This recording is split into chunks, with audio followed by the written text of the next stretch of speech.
우리에게 주시는 우리 하나님 말씀 같이 봉독하고 말씀을 통해서 우리에게 주시는 그 은혜를 우리가 나누기 원합니다. 오늘 저와 여러분 같이 봉독하실 하나님 말씀은 신약성경 사도행전 8장 26절에서 40절까지 말씀인데요. 제가 8장 26절 봉독하고 우리 40절까지 한 절씩 교독하도록 하겠습니다. 주의 사자가 빌립에게 말하여 이르되 일어나서 남쪽으로 향하여 예루살렘에서 가사로 내려가는 길까지 가라 하니 그 길은 광야라. 일어나 가서 보니 에디오피아 사람 곧 에디오피아 여왕 간닥의 모든 국고를 맡은 관리인 네시가 예배하러 예루살렘에 왔다가 돌아가는데 수레를 타고 선지자 이사야의 글을 읽더라. 성령이 빌립더러 이르시되 이 수레로 가까이 나아가라 하시거늘 빌립이 달려가서 선지자 이사야의 글 읽는 것을 듣고 말하되 읽는 것을 깨닫느냐. 대답하되 지도해 주는 사람이 없으니 어찌 깨달을 수 있겠느냐 하고 빌립을 청하여 수레에 올라같이 앉으라 하니라. 읽는 성경 구절은 이것이니 일러스되 그가 도살자에게로 가는 양과 같이 끌려갔고 털 깎는 자 앞에 있는 어린 양이 조용함같이 그의 입을 열지 아니하였도다. 그가 굴욕을 당할 때 공정한 재판도 받지 못하였으니 누가 그의 세대로 그의 생명이 땅에서 빼앗김이로다 하였거늘 그 네시가 빌립에게 말하되 청컨대 내가 묻노니 선지자가 이 말한 것이 누구를 가리킴이냐 자기를 가리킴이냐 타인을 가리킴이냐.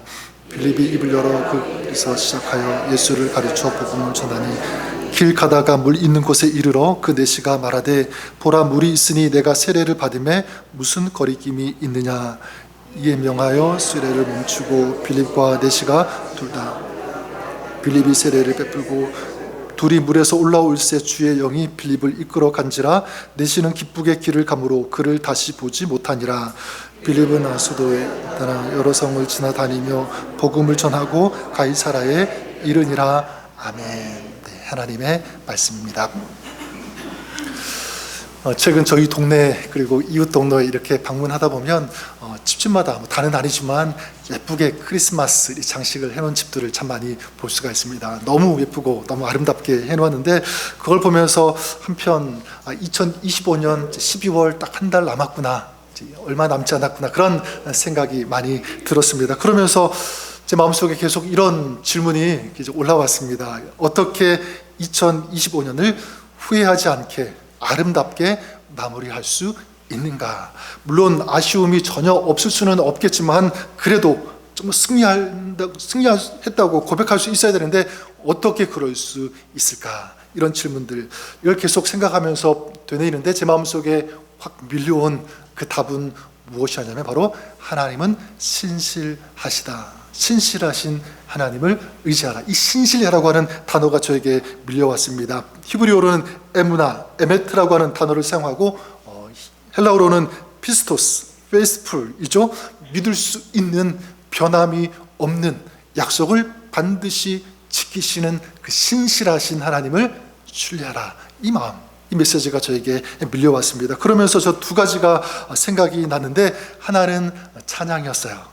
신명기 32장 3절 4절의 내용으로 만든 찬양, 아까 전에 우리가 마지막 불렀던 그 찬양 가사하고 비슷합니다. 주는 나의 소망, 산석, 요새 반석이 되시는 이 신명기 32장 이 내용으로 만든 찬양이 뭐냐면 나의 반석이신 하나님. 여러분 아실 거예요. 나의 반석이신 하나님, 행하신 모든 것 완전하시니 나의 생명 되신 하나님 내게 행하신 일 찬양합니다. 그 다음 후렴하시죠. 신실하신 하나님, 실수가 없으신 좋으신 하나님.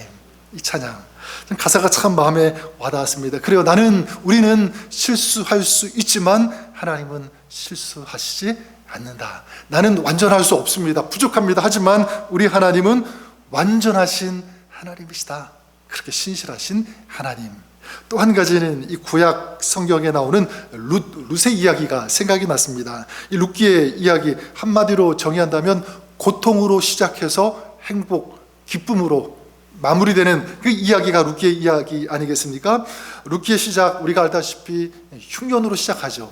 그래서 유대 베들레헴에 살던 부부가 두 아들을 데리고 이웃 모압으로 이주를 하게 됩니다. 근데 거기에서 어떻게 되냐면 남편이 죽어요. 그리고 두 아들도 죽게 됩니다.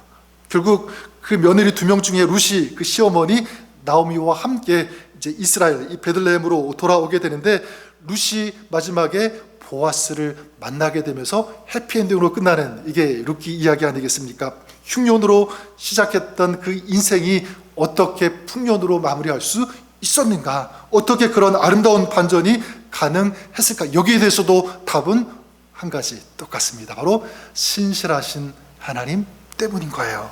그래서 룻과 나오미가 이제 고향으로 돌아가기를 결정하게 되는데, 그래서 룻기 그 이후에 그 나오는 모든 그 이야기를 보면 하나님께서 얼마나 세밀하게 그들을 인도하셨는지, 신실하신 하나님을 볼 수가 있는데, 대표적으로 그들이 고향으로 돌아올 때 그 시기가 언제냐면 바로 추수할 때였습니다.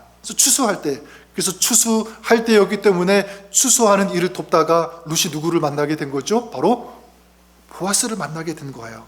여러분, 이런 모든 그 일들이 하나하나가 그냥 겉으로 볼 때는 우연인 것 같지만 절대로 우연이 아니라는 것입니다. 여기에는요, 하나님의 놀라운 섭리, 하나님의 그 세밀하신 인도하심이 있었기 때문에, 그래서 룻기에는 하나님이라고 하는 단어가 한 번도 나오지 않지만 뒤에서 보이지 않게 역사하시는 하나님의 손길이 있었다는 거예요.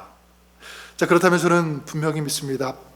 완전하시고 그렇게 실수가 없으신 하나님은 오늘 저와 여러분 우리의 하나님 되어주시는 줄 믿습니다. 그 하나님은 그래 우리 인생의 슬픔도 무엇으로? 기쁨으로 바꾸어 주실 수 있는 그런 하나님. 우리 인생이 깨어지고 무너지고 슬프고 그런 가운데 있다고 할지라도 하나님은 그런 우리 인생의 흉년을 풍년으로 바꾸실 수 있는 그런 하나님, 또 아름다운 인생이 될 수 있도록 만들어 가시는 하나님, 그분이 우리의 하나님 되심을 믿습니다.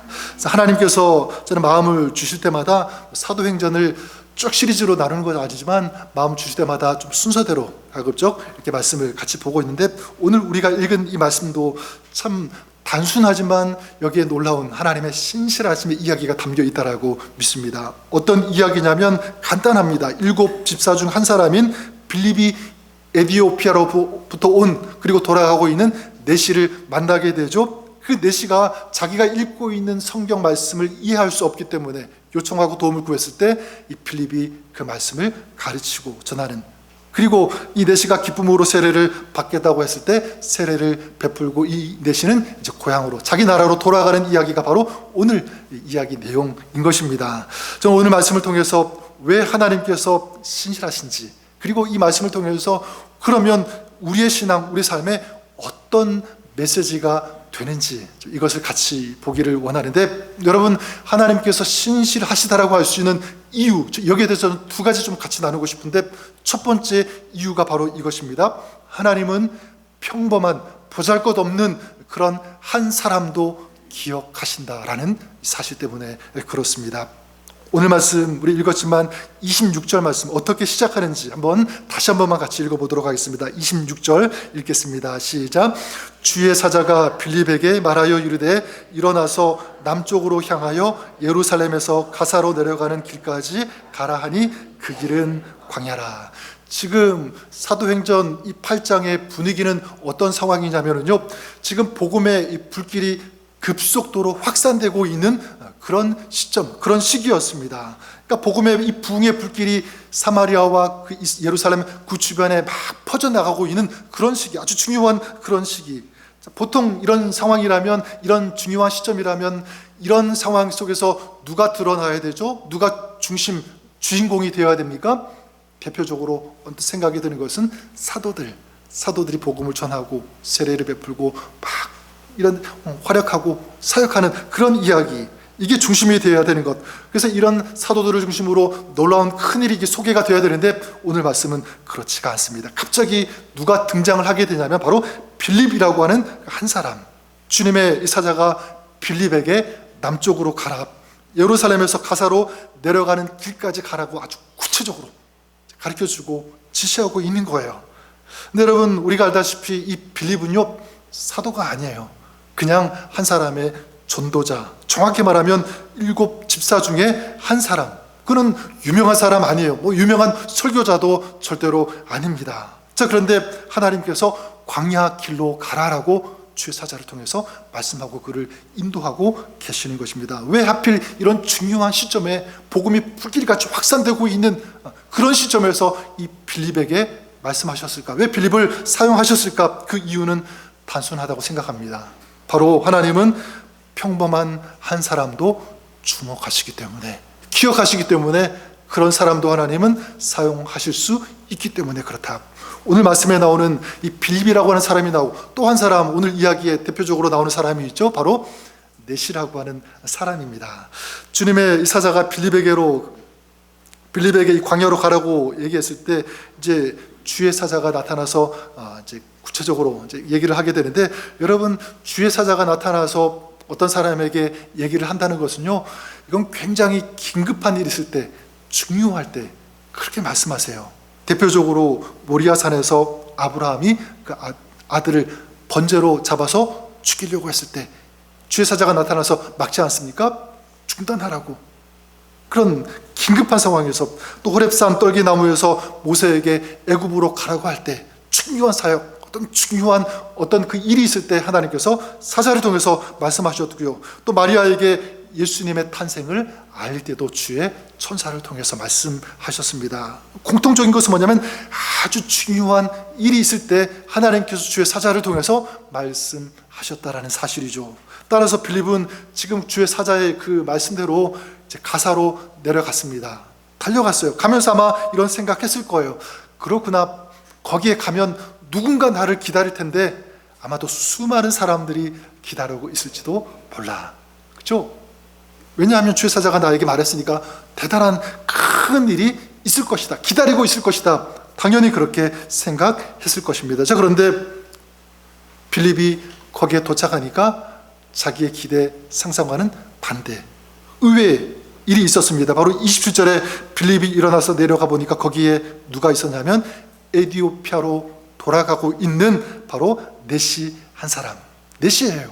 넷이하면 우리는 보통 주상전환 납시오 그런 넷이를 생각하는데, 정확히 말하면은요, 여기에 그 에디오피아 여왕 간다게의 모든 국고를 맡은 관리인 넷이, 그러니까 정확하게 말하면 에디오피아 재무 관리인, 국가 고위 공무원이라고 하는 것이 더 맞을 것입니다. 어쨌든 넷이는 넷이에요. 그 이름도 나오지 않으니까 아주 지극히 평범한 사람이라고 보는 것도 맞습니다. 빌립, 다시 보면 여러분, 드러나지 않는 교회에서 뒤에서 묵묵히 그 사역과 일을 감당하고 있던 전도자 한 사람, 사역자, 성도입니다. 에디오피아 내시도 마찬가지죠. 이름도 알려지지 않는 수많은 많은 공무원 중에 한 사람, 그 사람. 근데 여러분 보십시오. 이 두 사람의 그 이야기를 하나님은요, 성경 중요한 부분에, 사도행전에 넣으셨다고 하는 것입니다. 자, 이걸 통해서 우리가 무엇을 알 수 있는가? 우리에게 어떤 메시지가 되는가? 그래, 여러분, 하나님은 평범한 사람 한 사람도 잊지 않으시는 하나님이신 줄 믿습니다. 사람이 볼 때는 아무것도 아닌 것 같아도 하나님은 그렇게 보시지 않는다. 가장 중요한 사람으로, 가장 소중하고 가장 존귀한 사람으로 하나님은 우리를 그렇게 주목하시고 보고 계시는 줄 믿습니다. 그래서 어떤 그 책에 보니까 한 번은 어떤 교회 성도님이 목사님에게 이렇게 물었다고 합니다. 목사님, 제가 너무 평범해서 하나님께서 나를 잊으신 것 같아요. 나는 하나님으로부터 잊힌 그런 존재인 것 같아요. 어떻게 해야 되죠? 이렇게 얘기했을 때 그때 목사님이 이렇게 대답해 주었다고 하는데, 참 이게 제 마음속에 와 닿았어요. 뭐라고 하냐면, 자매님, 하나님이 당신을 지금도 기억하고 계십니다. 그래서 기억하고 계시는 그 이유를 아주 큰 사건, 큰 일, 이런 걸 저는 얘기할 줄 알았는데 그렇지 않았어요. 뭐라고 하셨냐면, 하나님이 기억하시기 때문에 지금 자매님이 숨쉬고 있습니다. 하나님이 잊지 않으셨기 때문에 지금 당신이, 자매님이 하나님의 말씀을 들을 수 있습니다. 그리고 믿음을 가지고 주님 앞에 예배할 수 있습니다. 하나님이 당신을 기억하시기 때문에. 그래, 여러분, 그러고 보니까 하나님이 신실하시다, 살아계신다라고 하는 이 증거는요, 우리 삶 속에 너무너무 많은 것 같아요. 지난 시간 돌아보면 여러분, 그렇지 않습니까? 여러분, 사람은 나를 기억하지 못하고 내 이름 모를 수 있어요. 내 형편 모를 수 있습니다. 하지만 우리 하나님은 나의 이름을, 나의 모든 것을, 내 형편을 가장 정확하게 가장 잘 아시는 분이 우리 하나님이신 줄 믿습니다. 왜냐하면 하나님께서 우리를 조성하셨기 때문에, 지으셨기 때문에, 만드셨기 때문에. 이건 저의 말이 아니라 이사야 43장 1절에 말씀하지 않습니까? 하나님의 백성들에게 뭐라고 말씀하시냐면, 야곱아 너를 창조하신 여호와께서 지금 말씀하시느니라. 이스라엘아 너를 지으신 여호와가 말씀하시느니라. 너는 두려워하지 말라. 내가 너를 구속하였고 내가 너를 지명하여 불렀나니 너는 내 것이라. 너는 내 것이라. 내가 너를 조성했다, 지었다. 내가 너를 지명하여 부르다. 하나님은 우리를, 여러분들을 만드시고 지금도 함께 하시고 우리 모든 것을 가장 잘 아시는 줄 믿습니다. 사람도 그런 것 같아요. 여러분, 사람이, 여러분 자녀를 낳으면 그 자녀에 대해서 가장 잘하는 사람 누구이겠습니까? 부모님이죠. 그래서 우리 자녀가, 내 딸이, 아들이 뭐를 가장 좋아하는지, 뭐를 가장 싫어하는지, 무엇 때문에 지금 아파하고 있는지, 슬퍼하고 있는지 얼굴만 봐도 알지 않습니까? 여러분, 사람도 이런데 하물며 하나님은 어떠실까? 하나님께서 왜 모르시겠습니까? 빌립을 기억하신 하나님, 한 사람의 내실을 기억하시고 사용하신 그 하나님이 바로 오늘 우리의 하나님 되심을 믿습니다. 그래서 이제 내일이면 벌써 12월 달이 되는데요, 12월 성탄절, 크리스마스가 있는데 저는 그런 생각을 해보게 됩니다. 성탄절에 우리 주님께서, 우리 예수님께서 어떻게, 누구를 통하여 이 땅에 오셨는가 다시 생각해 보게 돼요. 예수님은 어떤 최고의 실력을 가지고 있는 의사들이 있는 그곳에 오시지 않았어요. 수많은 호위병들이 호위하고 있는 화려한 궁전을 통해서 예수님께서 오시지 않았어요. 우리가 알다시피 예수님 어떻게 오셨습니까? 평범한 사람 요셉 그리고 마리아, 그 가정을 통해서 마구간에 태어나셨음을 우리가 잘 압니다. 그래 여러분, 주님은 평범하게 오셨어요. 자, 그렇다면 그 주님은 평범한 사람, 누구든지 어떤 사람들인지 그 예수님을 저는 만날 수 있다라고 믿습니다. 주님께서 그렇게 오셨으니까 여러분, 하나님은 우리가 어떤 위치에 있는지 그것을 보시지 않아요. 우리가 지금 무엇을 가지고 있는지, 소유하고 있는지 그것을 보시지 않습니다. 내가 지금 어떠한 일을 하고 있는지 그것을 중요하게 생각하지 않으세요. 그냥 있는 모습 그대로, 그 존재 자체를 우리 하나님 사랑하시고 아끼시고 존귀하게 여겨주시는 줄 믿습니다. 뿐만 아니라 우리가 지금 안고 있는, 경험하고 있는, 아파하고 있는 그런 아픔들, 두려움들, 걱정, 어떤 그 삶의 상처들까지 주님은 아시고 고쳐주시기를 원하시는 그분이 우리 하나님이심을 믿습니다. 여러분, 그렇기 때문에 한번 우리 삶이 슬플 때 있죠. 어려울 때 있습니다. 그리고 답답할 때, 앞길이 막막할 때 있을 거예요. 삶의 에너지가 올라가야 되는데 그렇지 않고 자꾸 시들어져 가는 것과 같은 그런 상황, 그런 시간, 그런 환경 가운데 저는 주의 음성을, 주님의 말씀을 우리가 들을 수 있기를 바랍니다. 어떤 말씀이죠? 아들아, 딸아, 내가 너를 사랑한다. 내가 너를 기억한다. 내가 너와 함께하고 있다라고 하는 주님의 음성, 신실하신 그 주님을 기억하시는 여러분, 우리가 될 수 있기를 우리 주님의 이름으로 간절히 축원합니다. 또한 두 번째, 하나님께서 신실하시다고 할 수 있는 그 이유는 무엇이냐면 한 사람의 작은 그런 기도 그리고 갈급함까지도 하나님은 아시고 기억하시기 때문에 그래요. 오늘 말씀에 빌립이 도착해서 보니까 네시가 이사야서 말씀을 읽고 있었는데 빌립이 묻습니다. 네가 지금 읽고 있는 그 말씀이 깨달아지고 있느냐? 깨달아지고 있습니까? 먼저 물어봐요. 그때 이제 네시가 대답하죠. 설명해 주는 사람이 없는데 어떻게 제가 이해할 수 있겠습니까? 깨달을 수 있겠습니까? 그래서 이 빌립을 통해서 수레에 태우게 되고요, 자기가 읽고 있던 이 성경 말씀의 이야기를 이제 이 빌립에게 얘기를 해줍니다. 그가 도살자에게로 가는 양과 같이 끌려갔고 털 깎는 자 앞에 있는 어린 양이 조용함같이 그의 입을 열지 아니하였고 그가 굴욕을 당할 때 공정한 재판도 받지 못했다. 바로 이분이 누구인가 질문을 하는 거예요. 그때 이제 빌립은 그분이 바로 메시아 예수 그리스도가 되신다라는 것을 가르쳐 주게 되고 복음을 이 네시에게 전하게 되죠. 여러분, 당시 수많은 사람들에게 복음을 전하고 있었던 이 전도자인 빌립. 근데 이 빌립을 한 사람인 내시에게 보냈다라고 하는 것은요, 어떻게 보면 지금 이 분위기, 이 흐름을 본다면 이건 굉장히 상식을 초월한, 뛰어넘는 그런 일이라고 저는 생각을 합니다. 어떻게 보면 지금 빌립은요, 수많은 사람들, 수천 명이 모인 그곳에서 복음을 전하는 것이 맞아요. 이게 사도행전의 지금 이야기입니다. 자, 그런데 하나님께서는 이런 중요한 시간, 중요한 시점에 한 사람, 내시에게 빌립을 보내셨다라고 하는 사실입니다. 왜 그렇게 하셨을까? 왜 이렇게 하셨을까? 저는 이것이 답이라고 믿어요. 그건요, 하나님은 한 사람의 갈급함을 기억하셨기 때문에, 그 갈급함을 아시고 보셨기 때문에 그런 거예요. 우리가 말씀드렸다시피 내시는 멀리 에티오피아에서 온 이방인이었습니다. 그러니까 이스라엘 그 유대인 그 사회에 깊숙이 들어갈 수도 없었고, 성전에 와서 예배를 드리지만 그 깊이 아마 그런 예배의 자리까지는 내려가지 못했을 거예요. 그렇게 예배를 드리고 돌아가는 그런 과정이었습니다. 그런데 여러분, 하지만 이 내시의 그 마음 깊은 곳에 무엇이 있었냐면, 좀 간절함이 있었다고 생각합니다. 갈급함이 있었던 거예요. 복음에 대한 갈급함, 하나님이 누구이신지를, 예수 그리스도가 누구이신지에 대한 이 열망, 그 목마름이 이 내시에게 있었다라고 하는 거예요. 하나님은 그의 목마름, 그의 어떤 그 간절함, 어떤 그런 열망을 보시고 기억하셨다라는 사실입니다. 그래서 빌립을 그에게 보내신 거죠. 움직이신 거예요. 오늘 말씀에, 그러니까 빌립이 광야로 내려가고 마침 내시가 지나가게 되고, 그때 마침 또 성경 말씀 모르는 부분을 읽고 또 마침 이해가 안 되고, 또 마침 빌립이 도착해서 그 말씀을 풀어주는 이 모든 이야기, 우연처럼 보이지만 여러분 절대로 우연이 아니라 하나님께서 하신 줄 믿습니다. 어떤 하나님이? 신실하신 하나님이.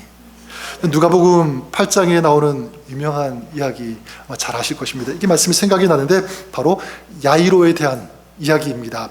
야이로 회당장으로 알려졌는데, 야이로 회당장이기 전에 그냥 평범한 한 가정의 아버지가 바로 야이로예요. 그런데 그의 외동딸 한 명이 있었는데 그 딸이 병에 걸려서 죽어가고 있었던 거죠. 그래서 이 아버지 야이로가 어떻게 합니까? 예수님을 찾아와요.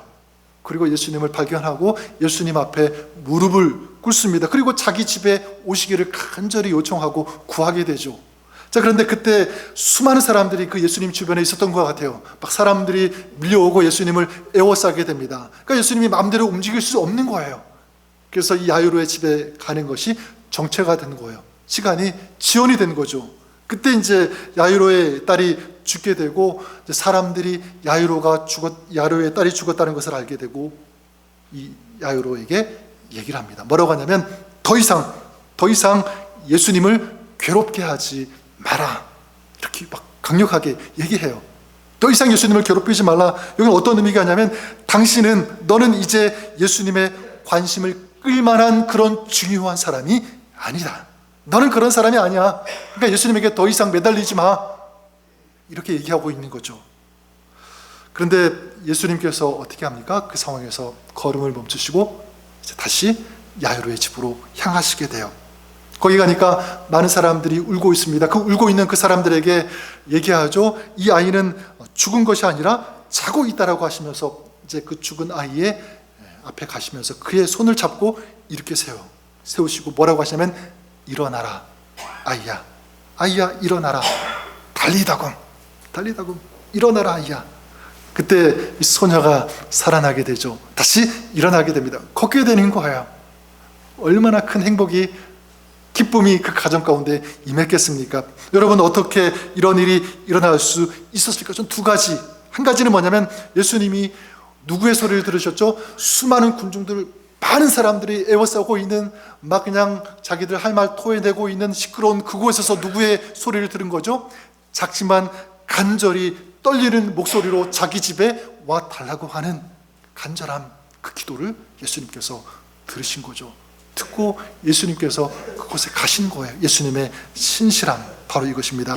예수님은 한 사람의 눈물, 한 사람의 고통을 잊지 않으셨기 때문에, 저는 믿습니다.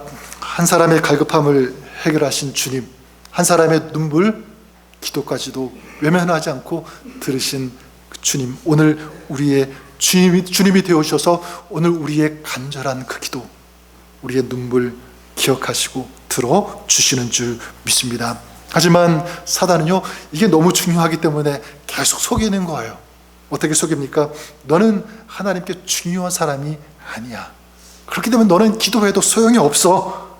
수많은 사람들이 있는데 이 땅에 너의 기도 하나님께서 귀담아 들으시겠어? 그렇지 않아. 굉장히 계속 사단이 속이는 거예요. 여러분, 절대로 그렇지 않습니다. 사람은 우리의 소리, 우리 형편 잘 모르지만, 듣지 않을 수 있지만, 하나님은 우리의 작은 신음도 들으시는 하나님이신 줄 믿습니다. 사람들은 내 얼굴, 내 형편 알지 못해도 하나님은 우리를 보고 계시는 거예요. 우리 모든 것들을 아시는, 가장 존귀하게 여기시는 그런 하나님. 그런 맥락에서 저는 마지막으로 세 가지 우리가 결단했으면 좋을 것 같습니다. 첫 번째는 뭐냐면, 그래 여러분, 실망할 수밖에 없는 그런 상황 속에 있다고 할지라도 신실하신 하나님을 의지하라, 바라보라고 하는 것입니다. 다시 말씀드려볼까요? 실망할 수밖에 없는, 포기할 수밖에 없는 그런 상황 속에서 누구를 의지하라? 신실하신 하나님을 바라보고 의지하라. 바로 이것입니다. 얼마 전, 며칠 전에 제가 꿈을 하나 꾸었는데, 제가 중학생일 때부터 고등학교 졸업할 때까지 다녔던 강원도 정선의 아주 시골, 아주 작은 교회, 그 교회를 다시 찾아가는 그런 꿈을 이제 꾸게 된 거예요. 그래서 저 궁금하니까 뭐 오랫동안 그 교회에 대해서 뭐 이렇게 찾아보거나 그런 적이 없기 때문에 인터넷을 이렇게 조회를 해봤어요. 그랬더니 뭐 교회가 워낙 작은 교회고 시골이기 때문에 홈페이지 뭐 이런 거는 전혀 없었고, 그래도 뭐 유튜브 같은데 막 찾아보니까 이제 영상 몇 개가 이렇게 올라와 있는 것을 제가 보게 되었습니다. 확실한 것은, 제가 딱 본 것은, 교회가 아직 있구나, 서 있구나 라는 것을 알게 됐고, 막 구글 검색 지도를 이렇게 찾아보니까 그 위치에 똑같이 교회가 아직 있는 거예요. 주변은 다 달라졌는데 그 교회는 똑같은 모습으로 서 있는 것을 제가 보게 되었습니다. 근데 이게 벌써 뭐 몇 년 전의 이야기가 아니라 40년이 훌쩍 넘는 굉장히 오래된 그런 시간이 지났잖아요. 그죠? 강산이 4번이나 지났고 그 중간에 굉장히 많은 일들이 있었습니다. 주변에 광산들이 있었기 때문에 광산이 막 합리화되고 정리가 되면서 많은 사람들이 그곳을 떠나게 되고, 이제 거기에 사는 사람이 많지 않아요. 그런데 그 교회는 여전히 서 있었고, 그리고 예배가 있었다는, 이게 참 제 마음에 얼마나 큰 힘이 되는지 딱 보는 순간 가슴이 뭉클하더라고요. 그렇구나, 신실하신 하나님이 지금까지 이 교회와 함께 하셨구나 라는 사실 제가 알게 되었습니다. 그리고 기억을 이렇게 곰곰이 이렇게 돌아보니까 제가 아는 사람, 그 작은 그 교회에서 목회자가 몇 명이나, 저를 비롯해서 제가 아는 사람만 3명이 나왔고요, 사모가 2명이 나왔어요. 그 5명. 이렇게 얘기하는 게 별로 놀라시지 않는 것 같은데 굉장히 큰일이에요. 5명의 목회자 사모가 배출되었다라고 하는. 그리고 정말 놀라운 것은 이거였어요. 이게 뭐냐면, 제가 신학교 다닐 때 인천에서 조그만 교회에서 전도사로 사역을 하고 있었는데, 그때 그 교회에서 저와 같이 전도사로 사역했던 그분이 이제 지금은 목사님이 되셔서 그 강원도 제가 다녔던 그 시골 교회 담임 목사로 와서 사역을 하고 계시는 거예요. 놀랍지 않으십니까? 그죠? 저는 그걸 보면서, 야, 정말 하나님 대단하시다. 너무 신실하시다. 그죠? 하나하나가 우연 같지만 그렇지 않은 거예요.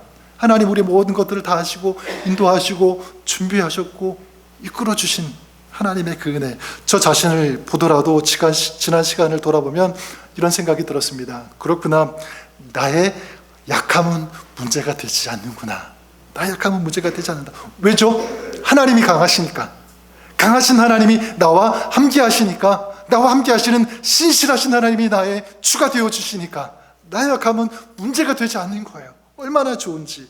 나는 단지 하나님을 어떻게 해요? 믿고 신뢰하면 된다, 이것입니다. 또한 2번째 우리가 결단해야 되는 것이 있다면, 그래요, 간절한 마음으로 기도하는 것입니다. 이 4시가 간절한 그 갈급한 그 마음이 있었을 때 주님께서 기억하셨던 것처럼 빌립보서 4장 6절에 아무것도 염려하지 말고 오직 모든 일에 기도와 간구로 너희 구할 것을 감사함으로 하나님께 아뢰라. 염려와 지금 무엇을 연관시키고 있죠? 기도예요. 염려하지 말고 기도하라. 그렇다면 여러분, 염려뿐이겠습니까? 걱정, 근심, 두려움, 실패, 이 모든 것들이 있을 때 뭐 하기만 하면 되는 거죠? 기도하면 된다. 기도하면 된다. 기도로 연결하면, 하나님과 연결되어지면 하나님께서 들으시고 이제 그 염려와 두려움과 걱정, 이런 것들은 하나님께서 처리하실 것이라고 하는 이 믿음, 그런 마음을 가지고, 그런 믿음을 가지고 기도하는 거죠. 간절하게 하나님의 은혜를 사모하면서 갈급한 마음을 가지고. 마지막으로 또 한 가지 결단해야 되는 것이 있다면, 하나님께서 이렇게 신실하신 것처럼 우리도 하나님을 향하여 신실했으면 좋겠다. 바로 이것입니다. 고린도전서 4장 2절에 맡은 자들에게 구할 것은 충성이니라 말씀하고 있습니다. 충성, 피스토스. 다른 말로 하면 신실입니다. 신실. 맡은 자에게 필요한 것은 무엇이냐면, 하나님이 신실하신 것처럼 우리도 하나님을 향하여 어떻게 해야 된다? 신실할 수 있어야 된다. 로마서 12장 11절에도 부지런하여 게으르지 말고 열심을 품고 주를 섬기라라고 말씀합니다. 빌립이 순종해서 달려갔던 것처럼, 내시가 주님 알기에 갈급하고 말씀을 읽었던 것처럼 우리도 그렇게 하나님 앞에서 신실할 수 있기를 바랍니다. 구체적으로 저는 하나님의 말씀을 더 사모하는 이 신실함이 있었으면 좋을 것 같아요. 그리고 더 기도하는 거죠. 더 기도의 자리에 있는 것, 그리고 더 예배를 사랑하는 것, 그것이 다 하나님께서 찾으시는, 기뻐하시는 신실함의 모습이라고 믿습니다. 그래서 오늘 말씀의 결론 어떻게 끝맺음합니까? 39절에 보면 내시는 기쁘게 길을 감으로 이렇게 끝맺음하고 있습니다. 내시가 기쁘게 길을 갔다. 저는 2025년 우리가 이런 기쁨으로 2025년을 지날 수 있기를 바랍니다. 그리고 2026년 한 달밖에 남지 않은데 기쁨으로 2026년을 향하여 나아가는, 달려가는 또 그 시간을 걸어가는 복된 인생, 아름다운 신앙, 승리하는 가정, 우리 교회 공동체가 그렇게 될 수 있기를 우리 주님의 이름으로 간절히 축원합니다. 기도하겠습니다. 하나님 아버지, 신실하신 하나님이 우리의 주가 되어주시고 우리의 산성, 반석, 요새가 되어주심에 감사를 드립니다. 하나님, 오늘도 그 신실하신 하나님을 의지하고 기도하며 예배할 때, 주님 앞에 나아갈 때 신실하신 그 주님의 품으로 우리를 안아 주옵소서. 우리 인생 주님께 맡길 때 주님께서 이끌어 주시옵소서. 슬픔이 기쁨이 되게 하여 주시고 실패가 승리로 바뀌어지게 되는 주님의 역사, 신실하신 주님의 그 은혜가 오늘 우리 가운데 넘치게 하여 주옵소서. 예수님의 이름으로 감사드리며 기도드립니다. 아멘. 우리 이제 기도하면서 우리 성찬 우리 준비했으면 좋을 것 같은데, 오늘 말씀 생각하면서 신실하신 하나님, 우리가 오늘 성찬을 받을 때, 대할 때 그 주님을 만나는 귀한 시간 되게 하여 주시옵소서. 우리 가운데 임재하시고 역사하시고 말씀하여 주옵소서. 그런 마음, 그 믿음 우리 주님 앞에 올려드리면서 우리 기도하며 우리 성찬을 준비하도록 하겠습니다. 같이 기도하겠습니다.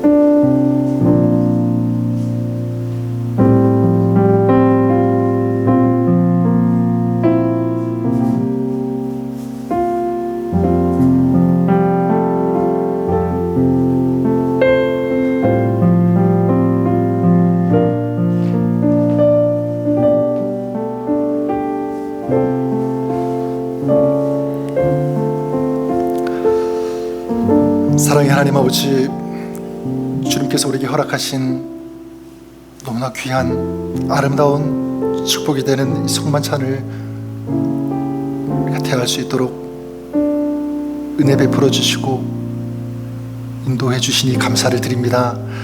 오늘 성찬식 하나의 종교적인 의식이 아니라 오늘 우리에게 임재하시고 역사하시는 주님을 만나는 그런 귀한 시간 될 수 있도록 영적인 역사, 영적인 축복을 허락하여 주옵소서.